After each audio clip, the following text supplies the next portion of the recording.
Bom dia a todos e todas. Eu não posso deixar de dizer da minha função, eu acho que a gente não tem ainda a devida consciência do que significa esse momento histórico que nós estamos vivendo nessa semana. E eu queria começar saudando a Laís e a Vera, companheiras que simbolizam a união de esforços, essa aliança entre sociedade civil e governo, para que a gente chegasse a esse marco regulatório, regime de civil das mulheres. Queria saudar o meu companheiro de Veio Romão, também parceiro fundamental na construção da Política Nacional de Participação Social, e oxalá que possa ser assinado também amanhã a criação do Sistema Nacional de Auditorias. Por que falar? Por que a minha presença nessa mesa? Porque desde o princípio, dialogando com Laís e com Vera, nós temos o reconhecimento de que a presidenta assinará aqui amanhã o decreto de instituição da Política Nacional de Participação Social, o lançamento do Termo Nacional de Compromisso por adesão de estados e municípios ao fortalecimento da participação social, o nosso participa.br, são irmãos e irmãs gêmeas do marco regulatório de organização da sociedade civil. E por que são irmãos gêmeos? São tão irmãos gêmeos que eu confesso a vocês que nós chegamos a pensar e a sonhar e colocar no decreto da Política Nacional de Participação Social como uma das instâncias e mecanismos de participação social as relações de parceria com as organizações da sociedade civil. A gente não consegue tudo o que a gente quer, mas à frente nós chegaremos lá, né, Laís? Mas nós somos irmãos gêmeos, em primeiro lugar, porque ambos reconhecem um direito, reconhecem e legitimam e institucionalizam um direito que é fruto de uma longa luta, como disse a Bia ontem, histórica, que acompanhou o processo de redemocratização da sociedade brasileira nos últimos 30 anos. Nós somos irmãos gêmeos, porque ao institucionalizar a Política Nacional de Participação Social e o marco regulatório da participação social, nós estamos transformando em políticas de Estado, políticas que a gente espera que daqui para frente não dependam da vontade apenas política do governo de plantão, mas que sejam efetivamente ações do Estado. Somos irmãos gêmeos porque nós queremos que tanto uma nova forma de relação com as organizações da sociedade civil, a nova forma de colaboração e fomento, as novas formas de contratualização e os mecanismos e instâncias de participação social se constituam em método de governo também, em método de governo. E o que significa se constituir em método de governo? Significa que todos os programas, políticas e ações a serem desenvolvidos pelo Estado brasileiro devem passar por processos de interlocução, de diálogo, de participação e, por que não dizer, de cogestão com a sociedade civil brasileira. No fundo, o que nós estamos convergindo com a Política Nacional de Participação Social e com o marco regulatório é para o fortalecimento da democracia participativa, da participação social e da institucionalização e de uma redefinição das relações entre Estado e sociedade civil. Aliás, isto está aqui nos objetivos que serão parte do decreto a ser assinado pela presidência, quando a gente diz que um dos objetivos é aprimorar a relação do governo federal com a sociedade civil, muito importante, respeitando a autonomia entre as partes. Institucionalizar para nós significa respeitar e fortalecer também a autonomia da sociedade civil. E segundo, promover e consolidar a adoção dos mecanismos de participação social nas políticas e programas do governo federal. Bem,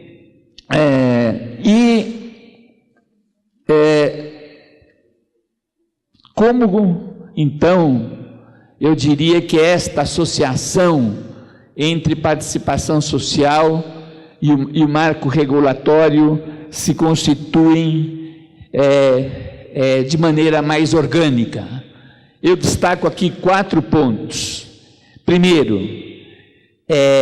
ao fortalecer institucionalmente as organizações da sociedade civil, né, ao fomentar o seu desenvolvimento, nós estamos contribuindo para que elas possam ter uma participação mais efetiva nos diversos mecanismos e instâncias de participação social, nos conselhos de políticas públicas, nas conferências, nas audiências públicas, nas auditorias públicas, nas mesas de diálogos, nos fóruns de interconselhos, nas audiências públicas, nas consultas públicas, nos ambientes virtuais de participação. Em segundo lugar, contribuir para o fomento e o desenvolvimento institucional das ONGs significa a possibilidade de contribuir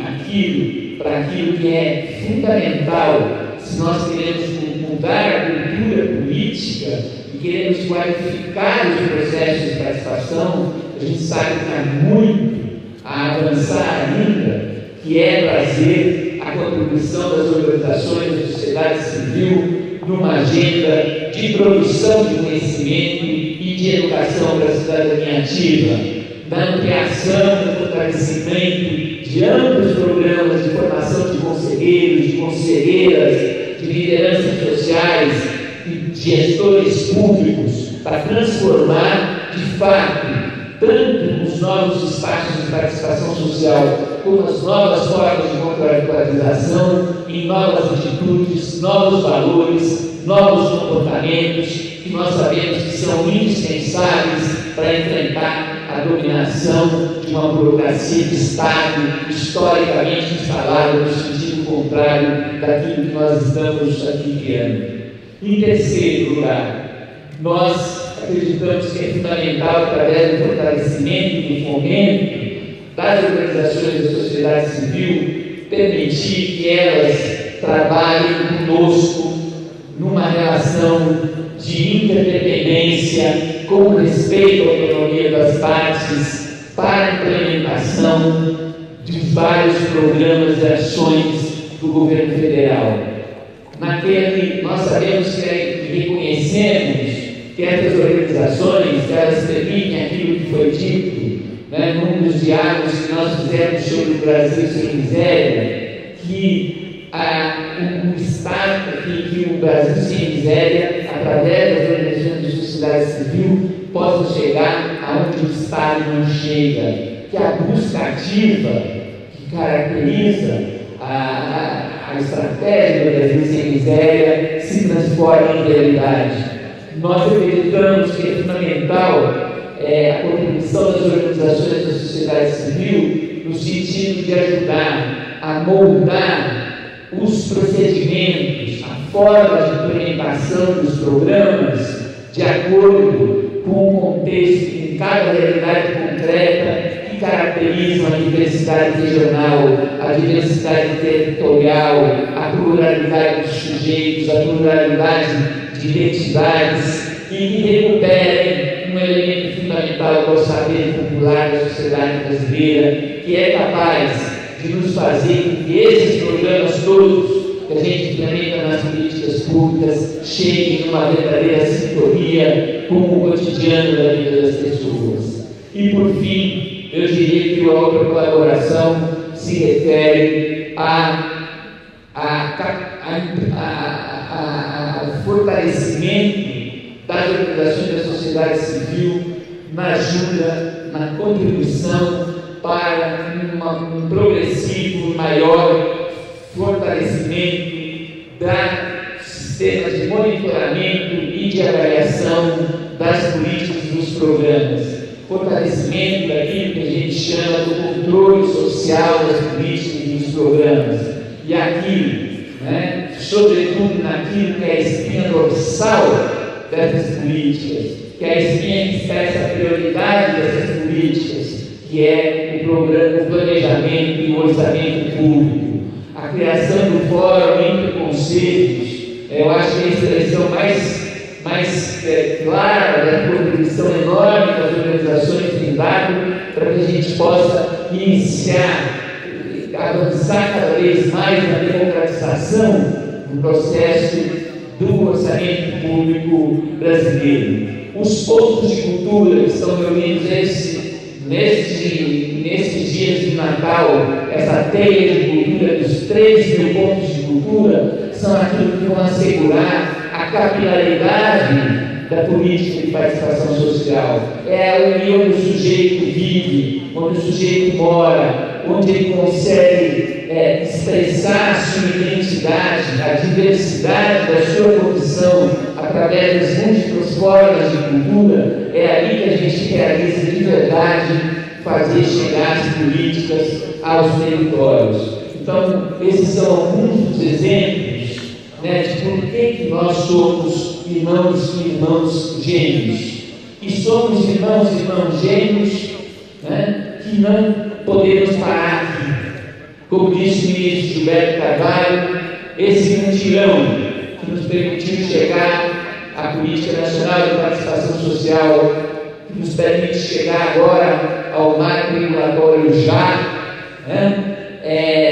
tem que continuar. E tem que continuar numa grande tarefa que é capaz de ampliar, de dar densidade e de dar institucionalidade definitiva às políticas de participação social, que é a reforma política desse país, entendida não apenas como a reforma do sistema eleitoral,